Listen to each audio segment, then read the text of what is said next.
The topic of our discussion today is alveolar bone. I'll first start by giving a brief introduction regarding bone tissue itself. Bone consists of 65% inorganic matrix, which is mostly hydroxyapatite crystals, calcium, and inorganic orthophosphate deposited between collagen, and 35% organic matrix, which consists of collagen and non-collagenous matrix proteins.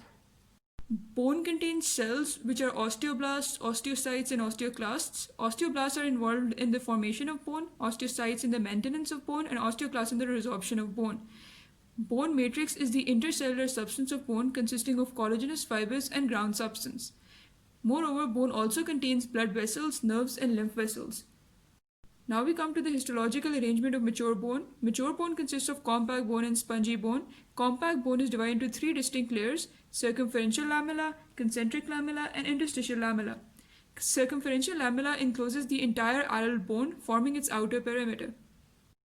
Concentric lamella makes up the bulk of compact bone and forms the basic metabolic unit of bone, that is the osteon. Interstitial lamella is interspersed between adjacent concentric lamella and fills the spaces between them. Spongy bone, which is also called cancellous bone, basically consists of flattened spicules which surrounds the spaces known as marrow spaces containing the bone marrow. Now we come to the main topic of our discussion, that is the alveolar bone. Alveolar bone, which is also called alveolar process, is that portion of the maxilla and mandible that supports the roots of our teeth.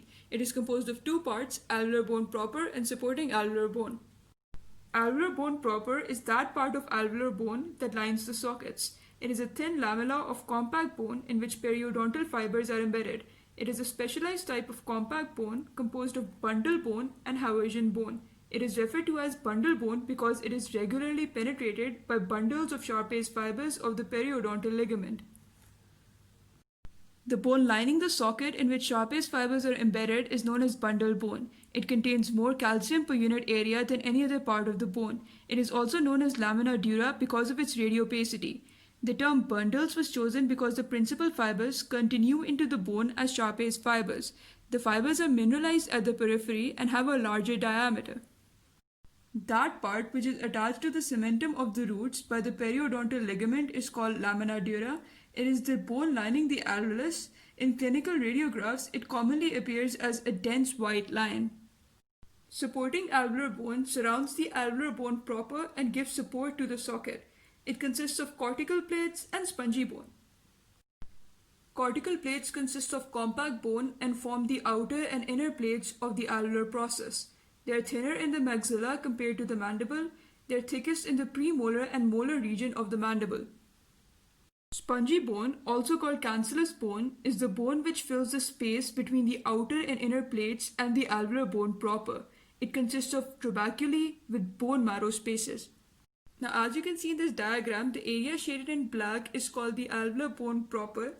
This is that part of the alveolar bone that lines the socket, and it is here where the periodontal ligament, which is shown in blue in this diagram, is embedded. The rest of the part of the alveolar bone is called the supporting alveolar bone.